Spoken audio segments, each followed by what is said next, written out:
Okay, and we're live. Good afternoon. A pleasant afternoon to every one of you who are our participants in Zoom and to those of you who are viewing us in FB Live. So, this is Irish Malonda, and I'll be your host today again. Our topic today is leadership in time of quarantine, how to manage and develop remote teams. So, it's another e learning session for you guys.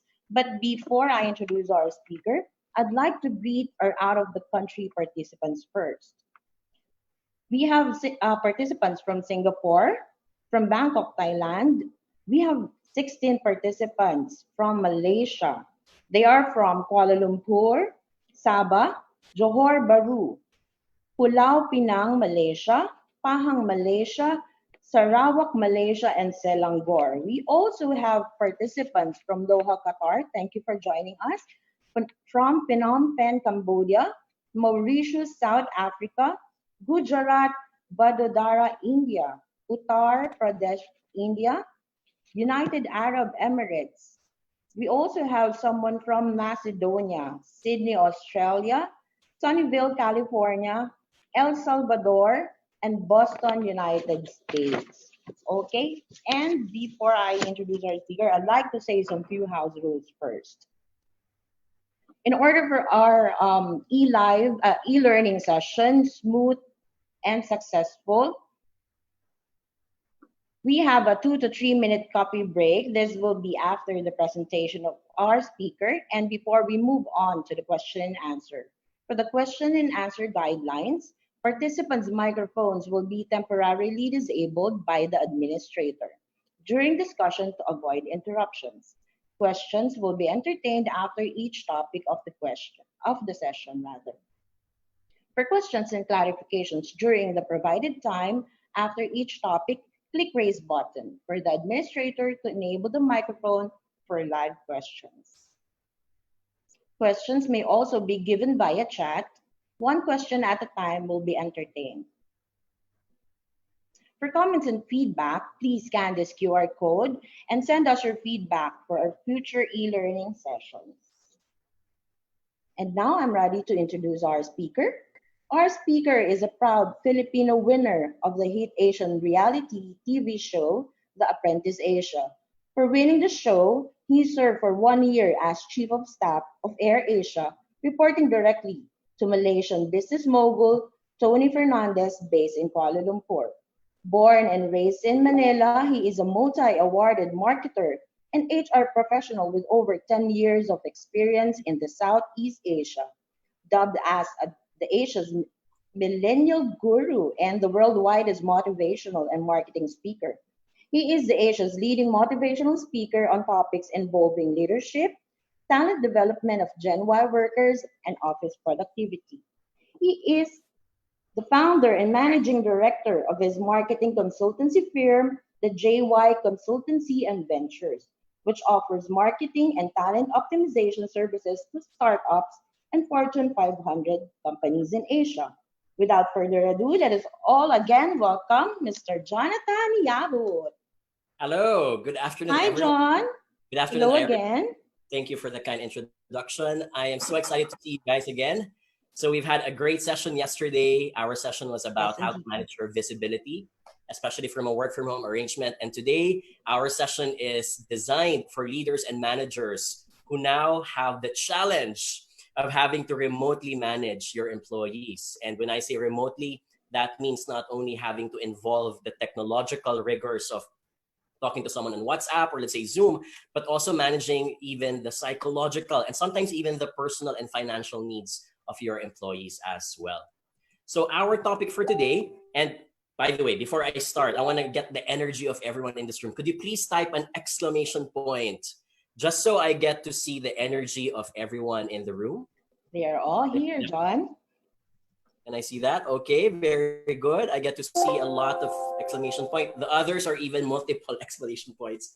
Very good. So thank you. So if you're also interested, by the way, some of our webinars that we've done in the past are available in my link. Of course, Ariva Academy is also going to be sending you a copy of the downloads of the handouts of this session. So you can contact Irish and the rest of the team, and they will be sharing some information also later. And just a quick introduction about my company. So we partner with Ariva Academy. My company is called JY Consultancy and Ventures. We've been in town for quite some time, since 2015. So we manage both marketing services. We cater to different companies in providing social media services, influencers, for example, in Facebook, Instagram, and LinkedIn. At the same time, we also offer soft skills talent management. So that involves conducting workshops on public speaking, leadership, how to manage the millennials, our bestseller. And of course, lately, since we've all been locked down in our own homes, we've been busy doing our webinars for the public as well. These are some of the clients that we've had in the past. We take pride of having conducted them not only in the Philippines, but also all around the world, as far as Buenos Aires in Argentina and as far as New York in United States. Lastly, sorry, Irish, for this last plug. We're doing one more, our first ever talk show this coming Wednesday, 9 p.m. It's going to be on my Facebook fan page. And it's a talk show called Career Helpline. Since a lot of you guys have been bombarding my emails about, which is a good thing, by the way, I'm happy to get all of them. It gives me so much company,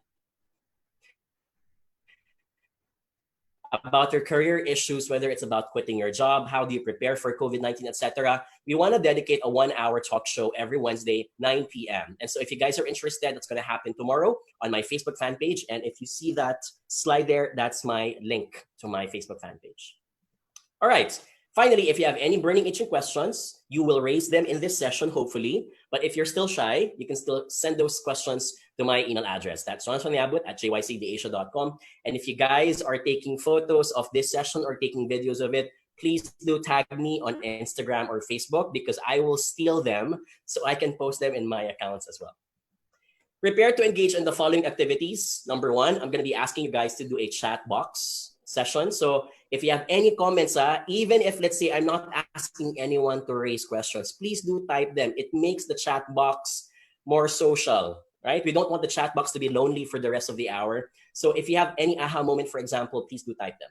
Number 2, we're going to be flashing on screen a poll in which we get to see the answers of everyone in percentages, which is very good, because in real life scenario, we only get people raising their hands. This one is more technological. So we get to see the numbers of how many people out of the 331 participants as of the moment are for A, B, C, and D.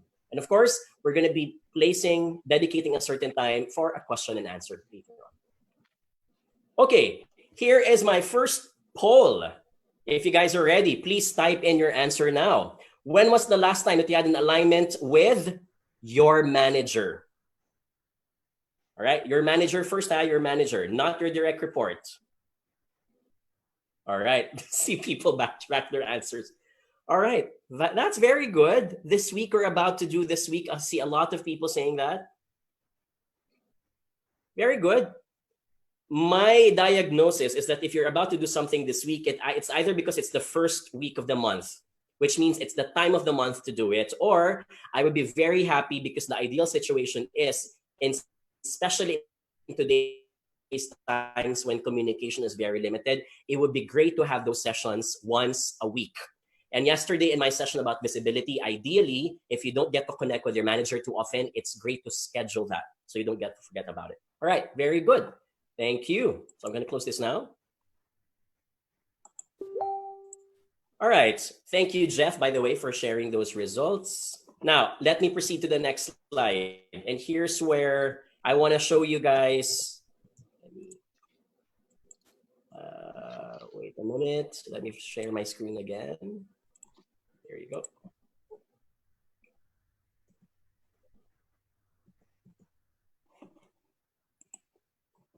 Give me 30 seconds for this. Let me just configure my slides again. There we go. All right. I'm going to start with this discussion with the definition of leadership. And I'm going to allude it with one of my favorite ever metaphors of all time, which is fire. If you guys notice, fire has 3 elements in which if one of the elements does not exist, fire is not going to be sustainable. The 3 things are, can I see in your chat box, by the way, can you make a guess? What are those 3 elements? Could you please type it? All right. I see some people saying air. Probably you mean oxygen. What else? Fuel. And finally, very good, we also have heat. So these are the 3 elements of fire. If one of them does not exist, fire is not going to exist. If one of them exists but is not sustainable, meaning after quite some time it dies down, fire will spark, but it will not prolong for a period of time. So what you want for fire to continue burning and being in flame is that you have to have all ingredients. The same thing happens for leadership. Leadership needs the following elements to sustain a great amount of influence. Number one, we call that as commanding, the ability to set goals, the ability to enforce discipline, a healthy amount of I like you, but I'm also somehow respect you and I'm afraid of you. If you get what I mean. And the idea here is because when you are commanding, people respect you and people think twice before they say something to you, or perhaps before they do an action that may not benefit the rest of the team. So that's commanding. But commanding isn't enough. Commanding is just the part that enforces discipline. The same light, we also want leaders who are equipping. Equipping meaning number one, day one at work, were you able to give the laptop and the phone of your direct reports? Equipping meaning when the person got hired, did he get the fair amount of compensation that was promised to him by HR? Or equipping such as, for example, did you align that in the next 3 years or 5 years, if this employee becomes good and becomes excellent in what he does, he is promised to advance the ranks, and here are the options for his career, for example. That's equipping. And finally, can you make a guess? Can someone type in the screen? What do you think is the third one? So first one is commanding. The second is equipping. What could be the third one? And this is very important, guys, because no matter how people respect you and no matter how you provide them something, if this element is missing, you're not necessarily a leader. You could be just a manager, or you could be a dictator, or you could just be someone that they're afraid of, for example. Anyone? Can someone type it in the chat? All right. I'm not getting the right answer. Okay, I think malapit. This one's almost near. Charming. Okay, yes. So the answer is influencing. That's right, guys. So influencing. Influencing, for example, is the ability of an individual to be able to share motivation, challenge, to be able to convince someone that here are the tasks and we need to achieve it by Thursday or Friday. Please make sure it gets sent on time. And I always say this, guys, you may be commanding, you may be equipping, but if people don't like working with you, you can't get things done with a team. I want to flip the coin because the same thing also happens if you are influencing and if you are equipping, but people do not respect you. Either it's because of your attitude or let's say your charm, and you're not commanding enough, people might take advantage of how generous or kind you are to them. Similarly, you may be commanding, you may be influencing, but you didn't train your people enough. You don't like the concept of mentoring. You don't equip them with the right tools and technology. People may be afraid of you or people may like you, but they can't get the job done. You need to possess all the three elements in order for you to be called as a leader. So I want you guys to please hold an imaginary dart, and I want you guys to pin it on the screen. As a leader today, regardless if you have 5 direct reports or managing a workforce of 200, do you get to have all the 3 elements in place?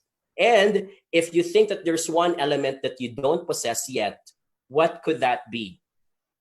If you have 2 of them, or perhaps you have 3 of them that are missing, that's fine. We still love you. But your goal now is to identify what are the next steps in order for you to become a great leader. Here's the caveat. What I shared to you a while ago is just leadership in general.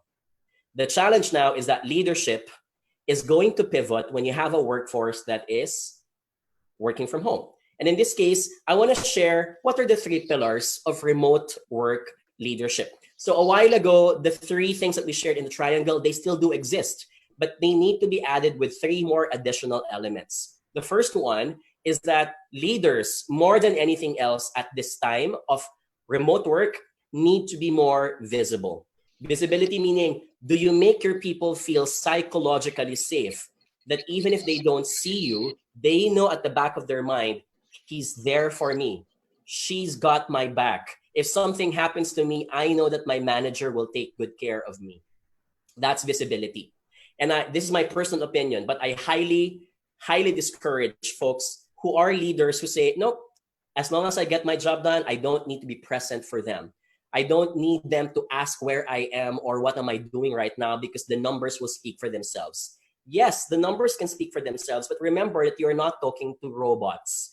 You're talking to human beings, and we are visual people. We are sensual people. We thrive by being able to touch, feel, smell, and see others in order to feel that their company is also present.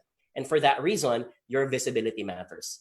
I'm not talking about knocking on other people's doors and say, hey, I'm here. That's the literal definition of that. Visibility is making sure that you have a minimum amount of communication between you and your team, whether it's one-on-one or it's versus a group. The second is empowerment. So here's where, now that you don't see each other often, can your teams make decisions on their own? Or are they paralyzed such that whenever you're not around, because probably you don't have the right internet connection, you probably were sleeping or something happened to you and your family and your team doesn't know where you are, they get paralyzed because they don't know that they can make decisions on their own because they're afraid and scared that I have to ask permission first before I push the button. And so because he's not around, I will not push any button at all, even if the most logical thing to do is to push a certain button. That's empowerment. Finally, number 3, we want to talk about accountability. And may I remind everyone, this is something that you will expect to be lacking in the next 2 or 3 months, because whenever projects fail in remote work situations, people are going to be pointing fingers to each other, right?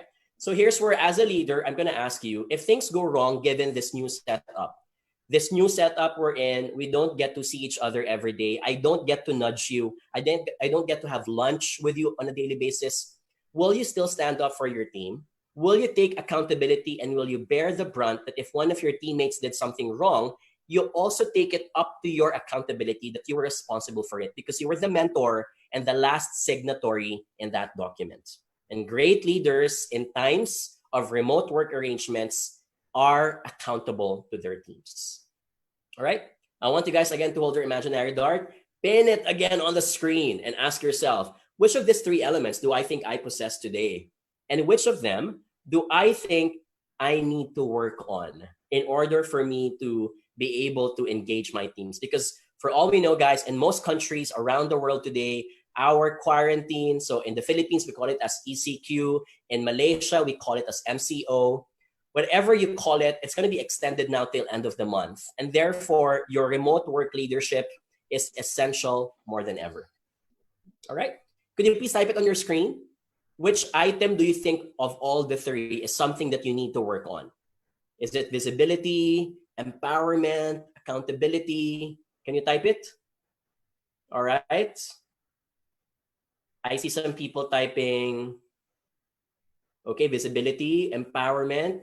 Empowerment meaning the opposite of it is you're a micromanager. Micromanager meaning every morning you want an 8 o'clock meeting, or every morning you want your folks to be online on Skype or on Zoom, and that you want to see them, their yellow, green bars lighting up because they are already awake, for example.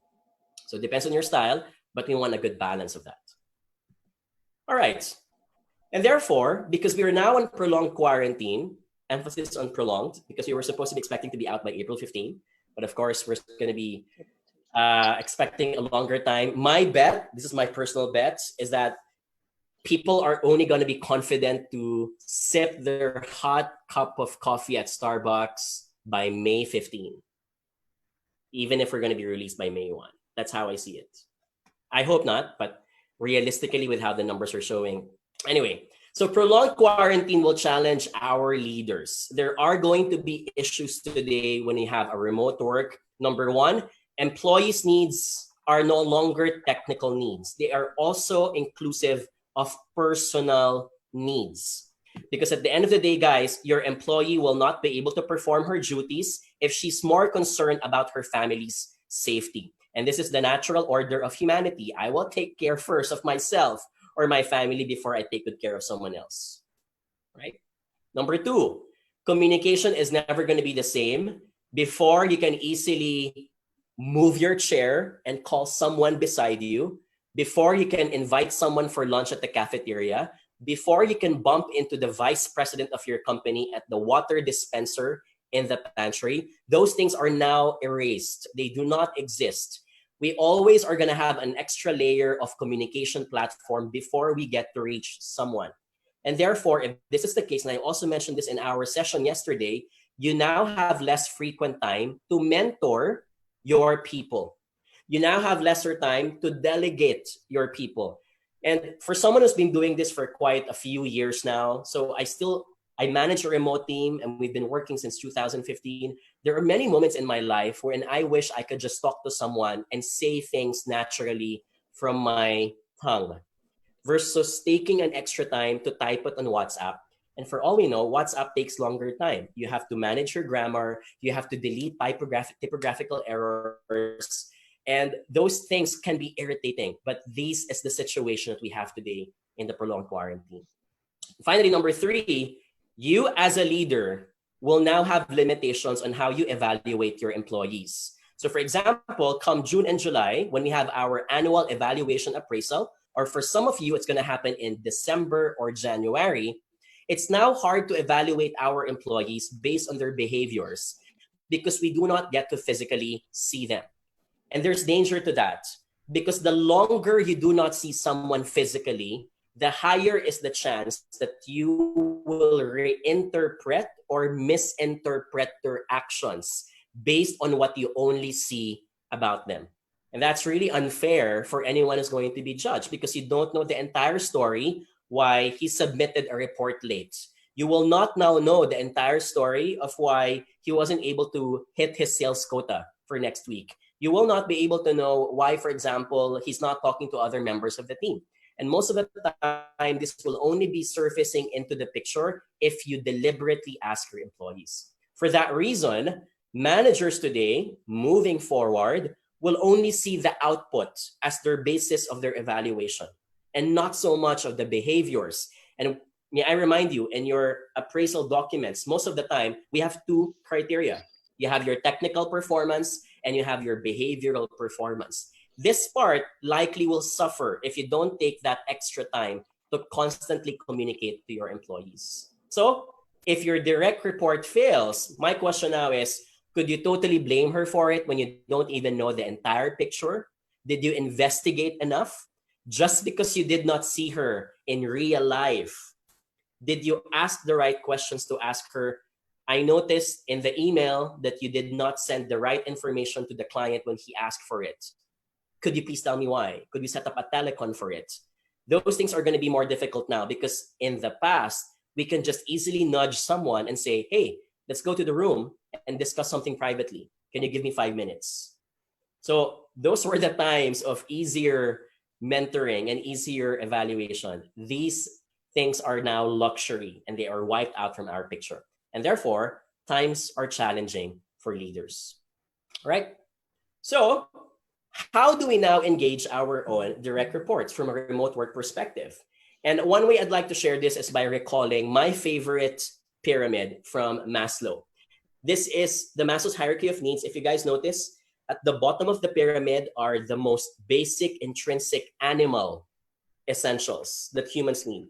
And at the top of the pyramid are the most advanced things that people will ask for after they've already consumed the essential parts. The idea behind Maslow is that you cannot help other people if you yourself still has issues about food, shelter, belonging, etc. You can only help other people if you have helped yourself. So at the bottom of the pyramid, you have food, water. What else do you think is an essential, especially in today's quarantine times? Wi-Fi, right? Can you imagine quarantine time with no internet, right? So you elevate next to the safety needs, security, safety, belongingness. You're no longer hungry. You have a great office. There's great air conditioning. You have a good set of income that allows you to enjoy life. The moment you start getting all of those, you become more advanced to your demands. And these demands include, do I have friends in the office? Does my manager praise me and reward me whenever I've achieved something?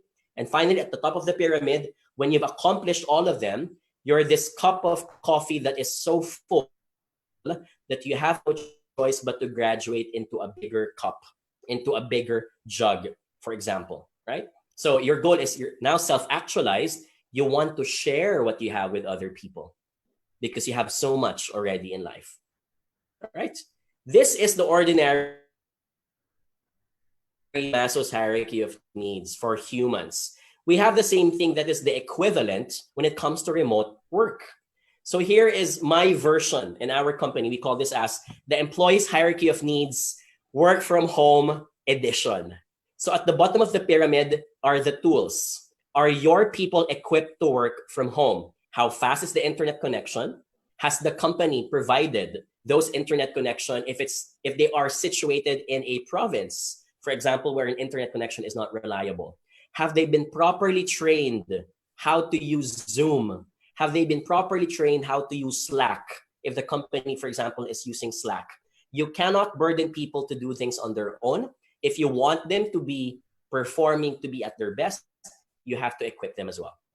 After tools would be ways of working. Now that they have the right tools to get things done, the next question you want to ask is, do we have an agreed time and frequency of communicating? Small things such as, for example, how can I call you often? Is it okay that we use WhatsApp as our main mode of communication? Can we create a WhatsApp group? Or I noticed that there's another group out there who's using Viber instead. Can we use Viber instead, or can we use WhatsApp? And for a lot of us here who come from different countries, you may be familiar that WhatsApp is the #1 messaging platform in the world. But in other parts of the world, other platforms like Telegram, Viber, or WeChat are based on the location of where you are. Small things can irritate other people if you're not even aligned to what kind of messaging platforms will everyone be using, right? That's number 2. Number 3, visibility. And here's where I ask, do you know the workload and what is the impact of your team members to the organization? Small things such as, do you know that your direct report, Anna, is working simultaneously on 7 projects and you still keep on dumping work to her, but you forgot that she has 7 projects and she's shy to say those things to you, and now she's overloaded, and now you blame her for not being able to keep up with her own projects.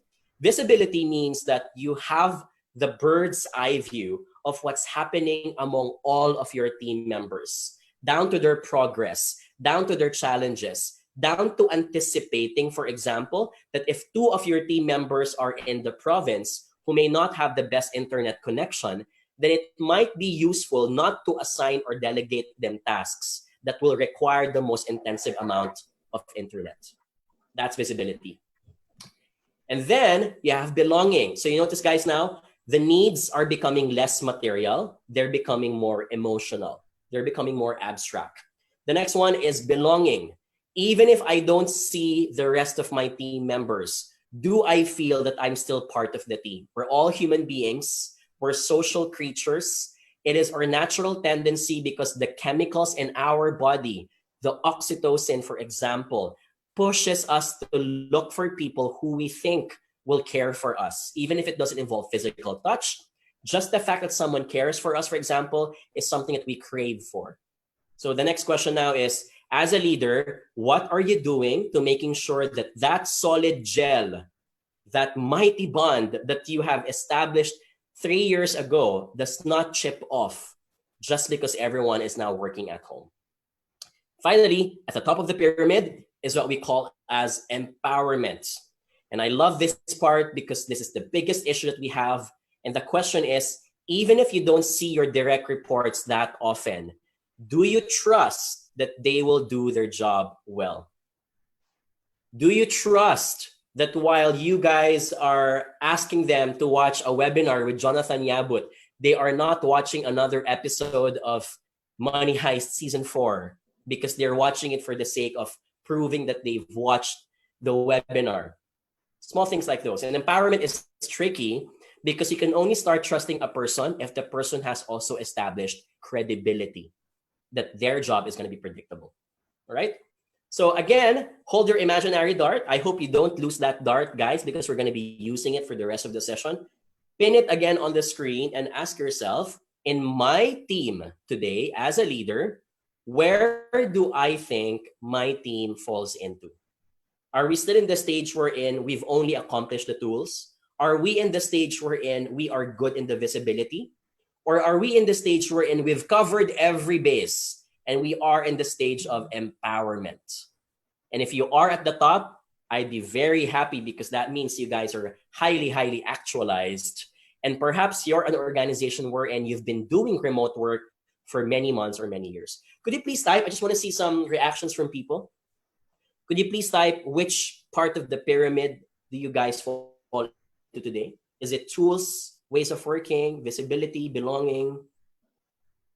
Like, I'll give you an example. In my organization, my company, I think that we still have a lot of space to work on. And so we're only in between belonging and visibility, right? I always feel that if I have a tendency to micromanage my team, then I feel that I'm still not in that level of empowerment. All right. So some people are saying that they're in the ways of working. Some people say that they're still in the tools. And if you guys are still in the stage of the tools, that's predictable, that's acceptable, because we never predicted that this was going to happen. A lot of us were still operating on the assumption that our daily life was home, office, home. But after COVID-19, things are going to be permanently different. Everyone's going to be more paranoid now and say we always need to have a contingency plan in case another pandemic happens. All right. Very good. Let's do another poll. Let's show another poll. Question number 2. When was the last time that you had the career discussion with your direct report? Okay. So this time my question is, a while ago, it was between you and your manager. This time, it's you and your team members. Guys, you have to be honest. You cannot give me the most ideal answers, please, because that will not help you at all. This is all about reflecting and saying that I have space to work on. Okay. For folks who are watching on Facebook Live, just so you get an idea, one of the benefits of joining the Zoom is that you get to participate in the poll. So you may not be seeing some people doing it now or the results, but here the results will be last month, 32%. That's the biggest one. More than 3 months ago, 31%. Wow. Okay, so this is not a very happy poll, guys. And here's where I'm going to challenge you. If you haven't been that frequent, you might want to reconsider being more frequent at this time. I get it. It's an extra chunk of work for a manager because you have other things to do. And now you also have mentoring sessions. And now you also have this other meetings. I get that. But remember, we're not wasting time here. We are investing. The more you invest that trust and visibility, the more things will get smoother later on. All right. Thank you. Let's proceed now. Okay, so I think the winner, the clear winner is 33%. All right. All right. Before I go for the next step, the next part, which is the next steps, let me do a quick Q&A. And maybe Irish, you can help me about this. We're going to pick out one question from any. So we've talked about the basics of leadership and remote work. Anyone who would like to raise a question? I have a question here, John. Yep, go ahead. So this question is from House of Representatives. I won't mention the name though. Advisable software from managing team meetings, data for sharing, data for soft copy submission. All right, I'll share that later on, but the number one would be Google Drive. And for me, Google Drive is not something that you should even be recommending in 2020. Google Drive is very 2017 for me. It's very 2016, but it remains to be the gold standard. And what I like about Google Drive, I'll mention this later on, is that without even asking your employees, you get to track the timestamp that people access and submit silos. And you don't want that to happen because it's hard to penetrate other groups. You have to agree that the company is going to accredit or approve only one video conferencing. It could be Skype for business. It could be video conferencing, let's say, for example, via Zoom, or you can also do your Facebook Live and your Facebook at work. Okay. All right. All good. So thank you. We'll get more questions later on. Let me now proceed. So here's the second half. John, what are the next steps? How do I now? Give me practical tips that I can immediately apply in the field when it comes to managing remote teams. First, please redefine your definition of equipping the employee. So I've brushed this a while ago. And when I say equipping the employee, it is no longer about giving them a cubicle, their laptop, their phone, but equipping the employee means making sure that they are trained. The first one is the remote technology needs. So I can never emphasize, guys, that if you need to ask for budget for HR, that we need to get a paid account for Zoom. And I'm not here to sell any video conferencing platform because you have the power to choose any. If you're using Microsoft Teams, that's also fine. But may I remind you, the bigger your organization is, the more you will need a paid account, because most free accounts can only limit to a certain amount of people and certain amount of time. Case in point, if you're using Zoom, Zoom free and basic accounts will only allow 40 minutes of video conferencing if you are a group of 3 people and above. If you're using it to call each other for only 2 people, it's unlimited time. But for 3 and up, it will be cut into 40 minutes. And what do? You need to get a basic account. So if you might ask, how much is the pro account? The pro account is around $15 US. If you want to get a webinar, which Ariva Academy is using right now, it can go as high as $40 US, for example, on top of the pro account. I'm not here as a salesman, and that's not the topic for today. But my point is, if you want proper equipping of your employees, you cannot afford to scrimp on money and investing into technology. At the end of the day, you only get what you give. If you invest this amount, then don't expect your people to also give much. Number 2, I want to raise the question about financial needs. And this is where I'm not asking managers and leaders to be the one to give the money or give loans to their employees. But sometimes your employees might be shy to ask about these things. And so if they are shy, and especially in Asian setting, wherein we can be conservative in approaching other people because we don't want to lose face, our tendency is to wait for someone else to tell it to us. If that is the case and you are the manager, you have to be the one to step up to the plate and say, hi, in case you need any financial assistance, our HR department has the following options. Here is the document, here's the link, and here's where you can apply for it. If your company does not have that because the government is the one who's providing that, and your HR may not be as competent as you are, sometimes you might be the one to step up, nudge your HR and say, hey, what are you guys doing for this? Yes, last night, for example, I learned that the Malaysian government is providing 800 ringgit to be given as an allowance per employee for all SMEs. It's not going to be given directly to the employee, but it's going to be given to the business owner. And the reason for this is because it incentivizes the SME owner to not lay off their employees, right? So small things like those. And remember, guys, communication is the number one thing that people want to have. Up to date, every 4 hours, every 6 hours, every day or every 3 days. There is psychological comfort to knowing that I know what's happening next. And part of this is knowing, can I ask for help? That I should not feel shy that I might need some help. And may I remind everyone in this session, asking for financial help by an employee is not because the employee herself may be the one asking for it. It probably is because the employee has a family and the husband was the one who got laid off.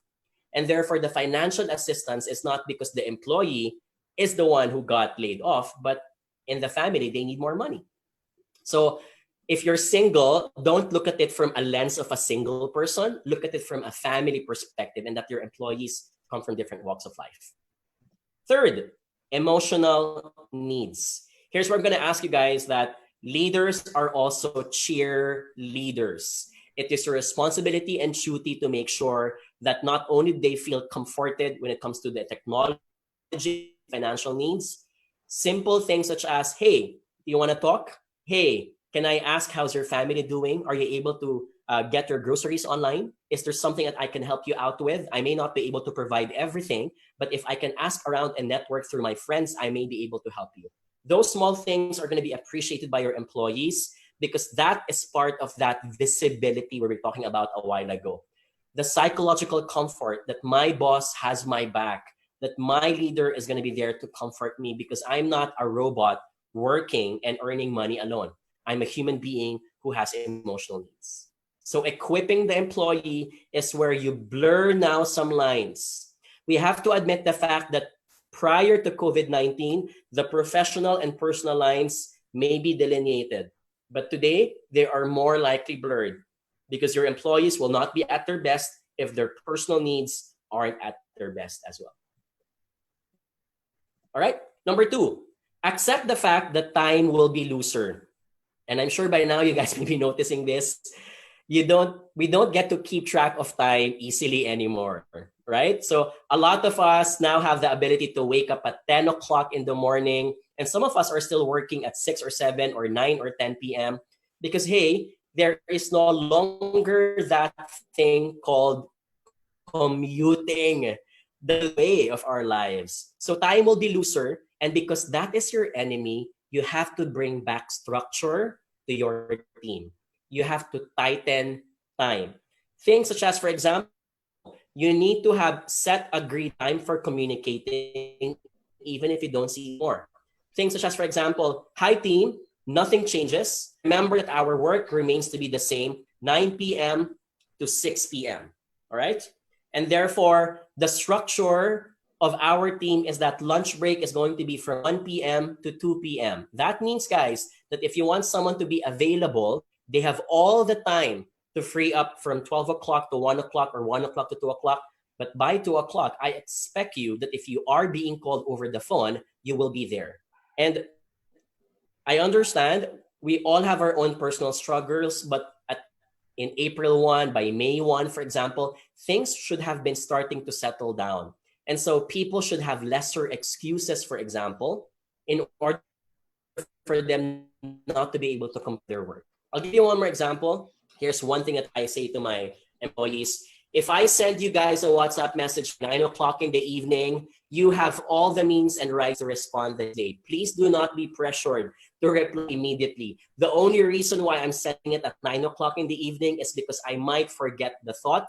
It's better to send it to you now, right? So small things like this again, and I keep on saying the word small things, guys, because I want to emphasize that we take them for granted, but these are thus that when they accumulate over time, they can mean resignation of their employees because you did not talk to each other properly.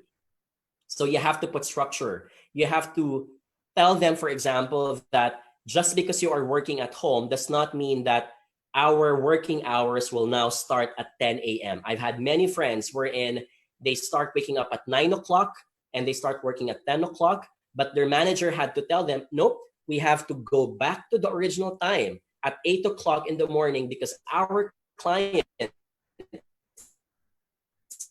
are also synchronized. Another example would be, in order for you to make sure they follow, when you tell them time, showcase the importance of why. Tandem it with incentives and consequences, for example. Another example would be, hi team, the finance team needs a report by tomorrow. I just want to remind you, otherwise, that we're going to be incurring a penalty rate of 5% from the client if we don't submit it on time. So this really pushes the force. And this really reminds everyone that, hey, I know that all of you are working from home, but we are strictly still business as usual. So extra hustle is needed here. You might want to remind your people that we cannot be lax, we cannot be loose, and we cannot lose that momentum as well. All right, let's do another poll. All right, if you guys are ready. Do you believe it's normal to think that employees may not be working hard enough when they are on a remote arrangement? Yes, it's normal. B, no. One should always trust the employee. And letter C, depends on who the employee is. All right.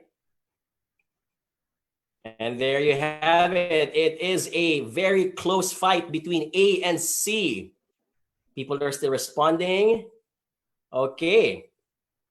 Very close. Okay, but I think I'm going to end it now.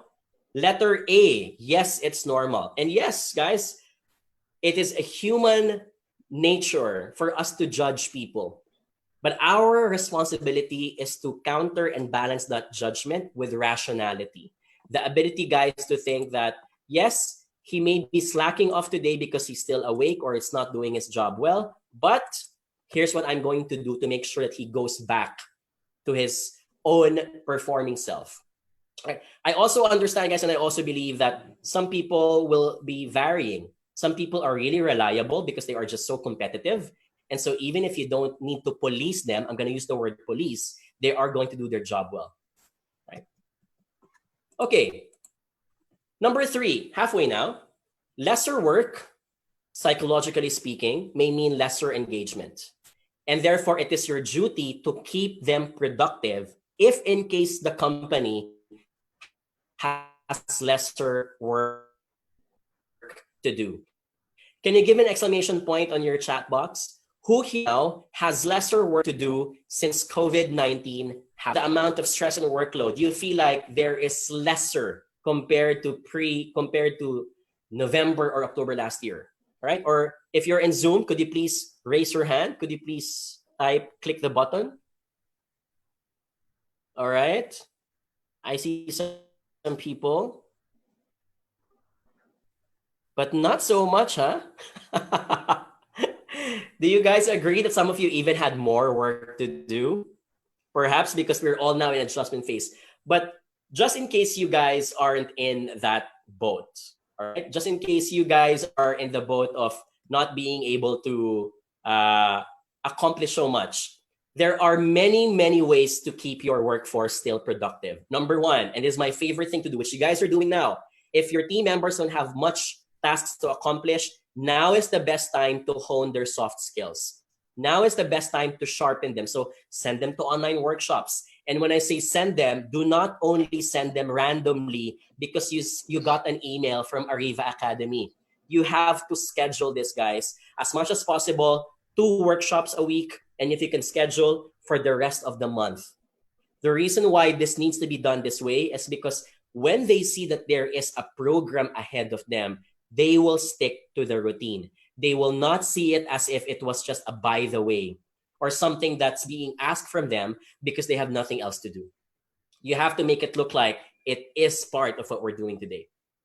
Second one, and this is what I've been doing for my employees, now is the best time to finally clean up every database, every folder, every inbox that you have not been working on for the past 28 years because you always give an excuse to yourself that you're too busy.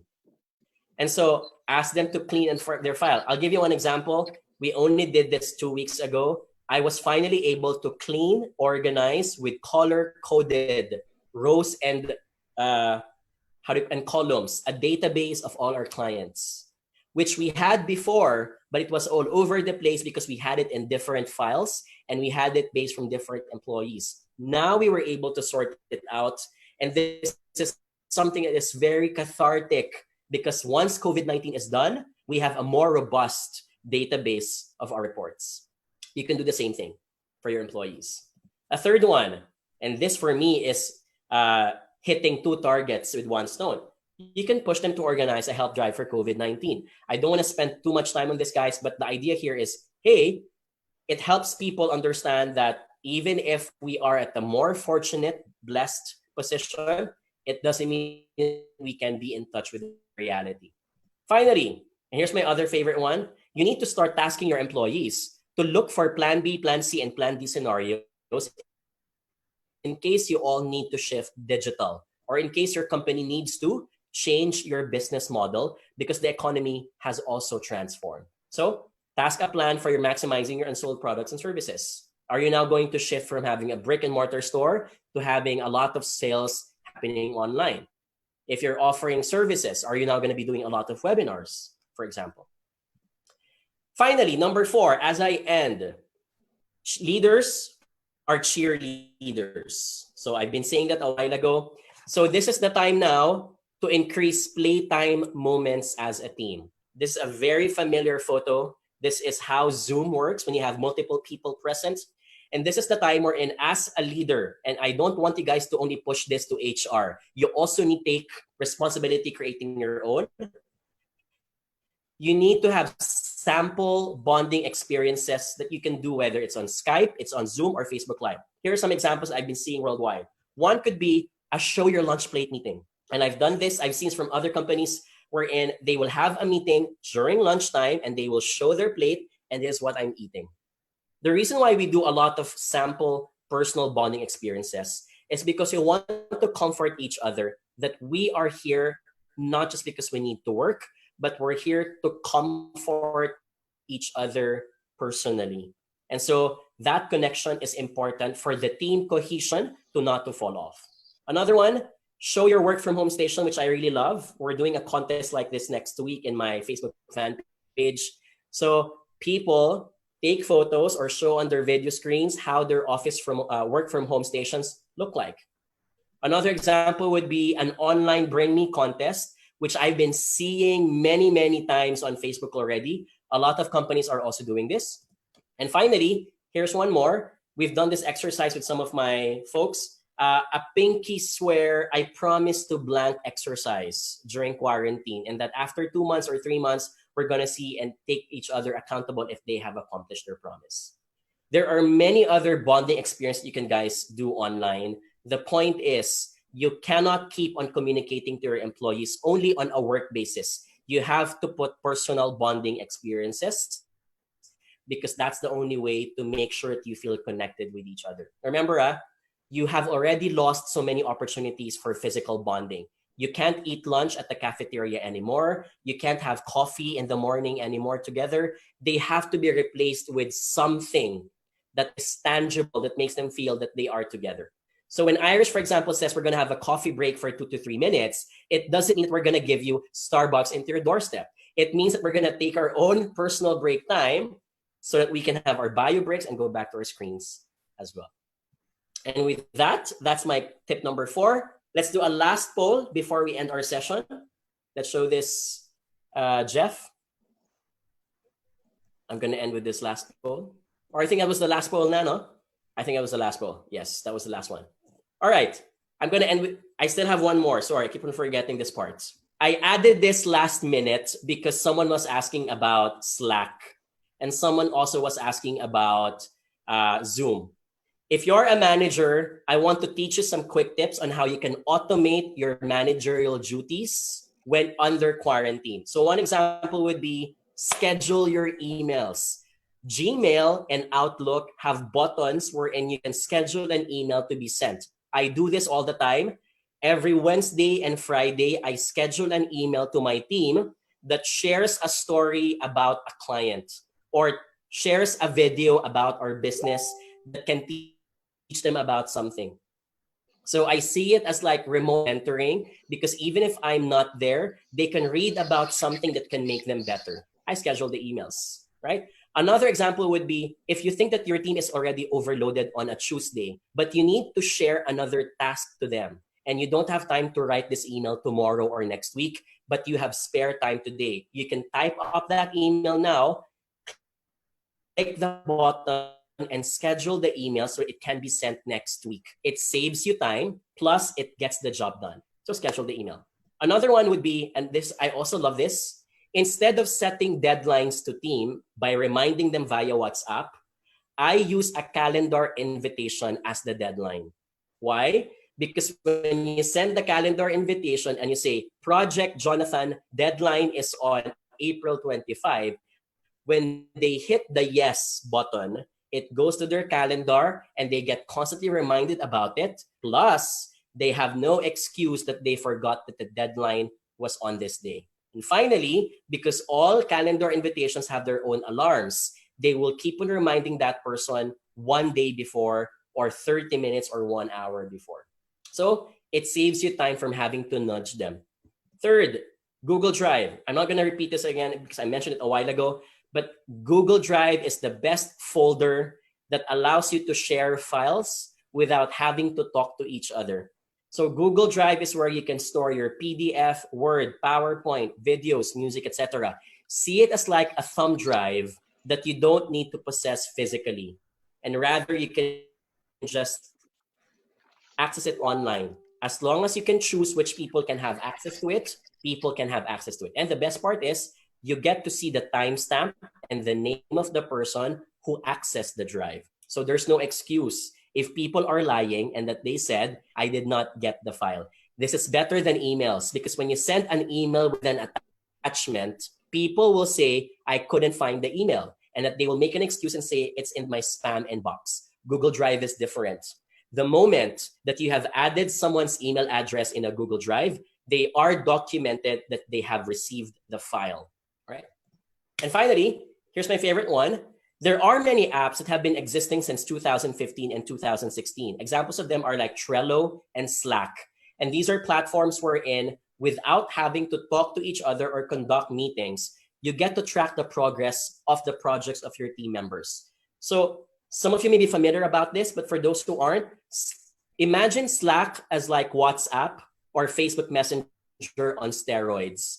The moment someone accomplishes task number 2, it will be automatically notified in the dashboard. The moment someone uploads a document, everyone gets notified that someone uploaded it. The moment someone submitted a finance or paid a bill, everyone gets notified about it. So these are really very good apps because you don't need to nudge or you don't need to ask people what's happening. And instead, they are automatically visible to you. What does this mean? It forces people to trust each other because you cannot anymore slack off.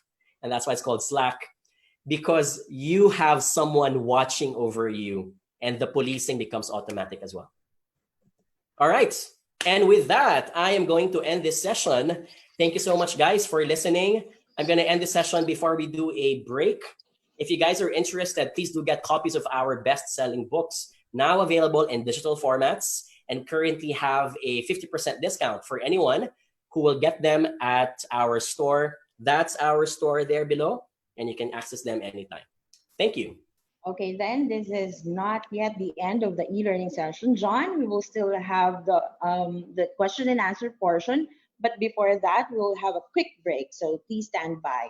For our viewers, FB Live viewers, and Zoom viewers, please stay tuned because we will be right back. I'll see you guys. Bye.